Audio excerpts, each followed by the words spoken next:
بسم اللہ الرحمن الرحیم نحمده ونصلی ونسلم علی رسولہ الکریم اما بعد۔ حضرات محترم، آج کی نماز تراویح میں ہم نے سورۃ النمل اور سورۃ القصص اور سورہ عنکبوت کا ابتدائی کچھ حصہ پڑھا ہے، سنا ہے۔ آج کے خلاصہ کے سبق میں سورۃ النمل اور سورۃ القصص انشاءاللہ مکمل ہوں گی۔ سورۃ النمل سے پچھلی جو ہم نے صورتیں پڑھی ہیں، سورہ شعراء، سورہ فرقان وغیرہ، تو سورہ فرقان کے اندر ایک دعویٰ بیان ہوا تھا، تبارک الذی نزل الفرقان علی عبدہ لیکون للعالمین نذیرا۔ تبارک الذی، فرمایا برکت دینے والی وہ ذات ہے جس نے حق اور باطل کے بیچ فرق کرنے والی کتاب یعنی قرآن مقدس کو نازل فرمایا علی عبدہ، اپنے خاص بندے حضرت محمد عربی صلی اللہ علیہ وسلم پر۔ قرآن مقدس نازل کیوں کیا؟ لیکون للعالمین نذیرا، تاکہ آپ ہو جائیں جہان کو خبردار کرنے والے، یعنی حق اور باطل کے بیچ فرق کرنے کے لیے اللہ تعالیٰ نے فرقان نازل فرمایا ہے۔ اور فرقان کا دعویٰ کیا ہے؟ تبارک الذی، برکت دینے والا کون ہے؟ اللہ۔ مسئلہ تبارک، مشرکین عرب میں جہاں اور کئی اقسام کے شرک پائے جاتے تھے، ایک وہ شرک فی البرکات کا نظریہ بھی رکھتے تھے کہ جی اللہ رب العزت بھی دیتے ہیں، دینے والے تو اللہ ہیں، لیکن برکت دینے والی فلاں فلاں ہستیاں ہیں، فلاں فلاں کے نام کے ہم وظیفے پڑھتے ہیں تو ہمارے کام سنور جاتے ہیں، ہمارے کاروبار بڑھ جاتے ہیں، ہمارے مریضوں کو صحت ہو جاتی ہے۔ تو کیا ہے؟ وہ غیر اللہ کو برکات میں شریک تصور کرتے تھے۔ اللہ تبارک و تعالی نے سورہ فرقان کے اندر اس ان کے نظریے کی نفی فرمائی ہے۔ آگے آئی سورہ شعراء تو فرمایا کہ وہ مسئلہ تبارک جو قرآن بیان کرتا ہے، یہ شاعروں کا کلام تھوڑی ہے، یہ تو رب العالمین کا کلام ہے۔ جو رب العالمین برکت دینے والا ہے وہی قرآن مقدس نازل کرنے والا ہے اور وہی پکاروں کے لائق ہے۔ آگے سورہ نمل آئی۔ نمل کا معنی ہے چیونٹی۔ چیونٹی، اس سورت کو چیونٹی والی سورت کہا جاتا ہے۔ آگے ہم چلیں گے تو انشاءاللہ پڑھیں گے کہ یہاں چیونٹی کا کیا کردار ہے۔ کمال ہے جس اللہ نے انسان کو اشرف المخلوقات بنایا، قرآن مقدس جیسی مبارک کتاب ہدایت کے لیے عطا فرمائی، محمد کریم صلی اللہ علیہ وسلم جیسی ہستی کو راہبر و رہنما کے طور پہ عطا فرمایا۔ ان نعمتوں کے باوجود انسان ہدایت حاصل نہ کر سکا۔ اللہ تعالیٰ کو اس انسان کو سمجھانے کے لیے چیونٹیوں اور مچھروں اور مکڑیوں کی مثالیں دینا پڑی۔ بڑے افسوس کی بات ہے، انسان اپنے مقام سے اتنا گرا۔ دعا ہے اللہ تبارک و تعالی ہمیں قلب سلیم نصیب فرمائے۔ اللہ تعالی ہمیں قرآن مقدس پر اللہ تعالی جس یقین کا ہم سے مدعا رکھتے ہیں، اللہ ہمیں وہ کامل یقین نصیب فرمائے۔ تو چنانچہ سورہ نمل کے اندر اللہ تبارک و تعالی نے پھر اسی مسئلے کا بیان فرمایا کہ یہ شاعرانہ کلام نہیں ہے۔ وَإِنَّكَ لَتُلَقَّى الْقُرْآنَ مِن لَّدُنْ حَكِيمٍ عَلِيمٍ، میرے پیغمبر ہم نے آپ کر قرآن کو القاء فرمایا ہے، وحی فرمایا ہے۔ کس جانب سے آیا؟ من حکیم علیم، اس حکمت کے بادشاہ کی جانب سے، اس علم والے اللہ کی جانب سے آیا ہے۔ اور فرمایا کہ اگر ان کو مسئلہ تبارک سمجھ نہیں آتا، اور مسئلہ تبارک میں کیا تھا؟ فرمایا جو اللہ برکتیں دینے والا ہے وہی اللہ متصرف فی الامور، یعنی ساری کائنات کے ہر معاملے کا اختیار رکھنے والا ہے۔ جو اللہ ہر چیز پر صاحب اختیار ہے، حق تو یہ ہے کہ ہر مشکل میں کسے پکارا جائے؟ اسی اللہ کو پکارا جائے۔ فرمایا اگر تمہیں یقین نہ آئے تو آؤ نمل یعنی چیونٹی کا نظریہ قرآن سے پڑھ لو۔ انسانوں تم بھٹک گئے لیکن چیونٹی جیسی مخلوق اللہ کو چھوڑ کر غیر کے در پر نہ گئی، اور اس نے غیر اللہ کو اپنی حاجات میں نہ پکارا۔ حضرت سلیمان علیہ الصلوۃ والسلام کے حالات زندگی قرآن بیان فرماتا ہے وَلَقَدْ آتَيْنَا دَاوُودَ وَسُلَيْمَانَ عِلْمًا، اور البتہ تحقیق ہم نے حضرت داؤد علیہ السلام اور سلیمان علیہ السلام کو علم جیسی دولت عطا فرمائی، اور جب اللہ کی جانب سے علم جیسی دولت ملی وقال الحمدللہ، تو باپ بیٹا کیا کہنے لگے؟ الحمدللہ۔ کیا کہا؟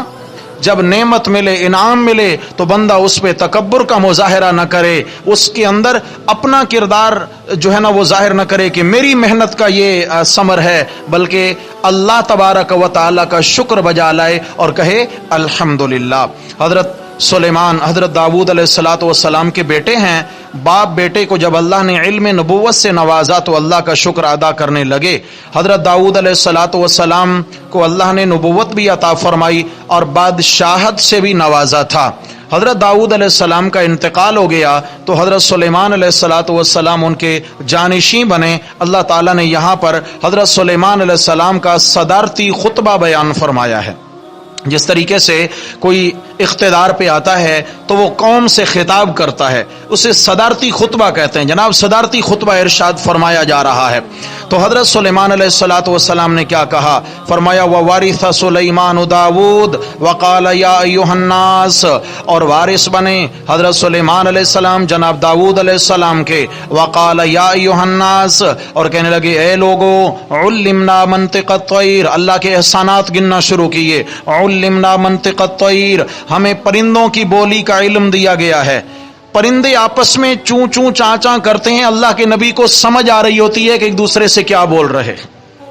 یہ میرے رب نے علم عطا فرمایا تھا، میرے رب قادر ہیں جو کرنا چاہیں۔ اللہ اکبر۔ علمنا منطق الطیر واوتینا من کل شیء، اور ہمیں ضرورت کے تمام سامان عطا کر دیے گئے ہیں بادشاہت چلانے کے لیے جو چاہیے ہوتا ہے، لیکن اس میں ہمارا کوئی کمال نہیں۔ حضرت سلیمان علیہ السلام نے صدارتی خطبے میں فرمایا ان ھذا لہو الفضل المبین، یہ سب کے سب میرے اللہ کے صاف فضل اور احسانات ہیں۔ اللہ کا فضل ہوا کہ اللہ نے یہ انعام عطا کیے۔ وحشر لسلیمان جنودہ من الجن والانس والطیر فهم یوزعون۔ حضرت سلیمان علیہ الصلوۃ والسلام نے فرمایا کہ اپنی مملکت کا دورہ کرنا چاہیے، ذرا چل پھر کے دیکھیں تو صحیح کہاں کہاں ہماری رعایا ہے اور کس کس حال میں ہے۔ اللہ تبارک و تعالی نے ان کو جو تخت عطا فرمایا تھا، تخت جو عطا فرمایا، اس تخت پر سونے کی 4000 کرسیاں لگی ہوتی تھیں، سونے کی، اور کتنی؟ 4000 کرسیاں۔ حضرت سلیمان علیہ السلام اس پہ بیٹھتے ہیں، ان کے صحابہ کرام ساتھ بیٹھتے ہیں، اور حضرت سلیمان علیہ السلام کے حکم کے تابع اللہ نے ہوا کو کر دیا۔ ہوا کو حکم دیتے ہیں ہوا میرا تخت اٹھا لے، غدوھا شہر و رواحھا شہر۔ آگے سورہ سبا میں آنے والا ہے کہ جب صبح کی سیر کے لیے نکلتے ہیں 1 مہینے کا سفر کٹ جاتا ہے، جب عصر و مغرب کے درمیان شام کو نکلتے ہیں 1 مہینے کا سفر طے ہو جاتا ہے۔ اتنا تیز رفتار یہ جہاز ہے جس میں کوئی پٹرول وغیرہ ڈلتا، جس کا کوئی پائلٹ ظاہری طور پہ نہیں ہے، اور اس پر بیٹھتے 4000 انسان ہیں۔ دنیا میں آج تک کوئی ایسا طیارہ ایجاد نہیں ہوا کہ جس میں 4000 سواریاں یعنی بیک وقت بیٹھ کر سواری کریں۔ یہ میرے رب کی طاقتوں کے مظاہرے تھے اور اللہ کے نبی کا معجزہ تھا۔ معجزہ کا مطلب ہی ہوتا ہے کہ جس کا مقابلہ کرنے میں ساری دنیا عاجز آ جائے اور اس جیسا کارنامہ سر انجام نہ دے سکے۔ حضرت سلیمان علیہ الصلوۃ والسلام کے حکم کے تابع جنات بھی ہیں اور پرندے بھی ان کے حکم کے تابع ہیں۔ اللہ کے نبی تخت پر بیٹھے، ساتھ 4000 اپنے صحابہ ہیں، اور ہوا کو حکم دیا میرا تخت اٹھا لے۔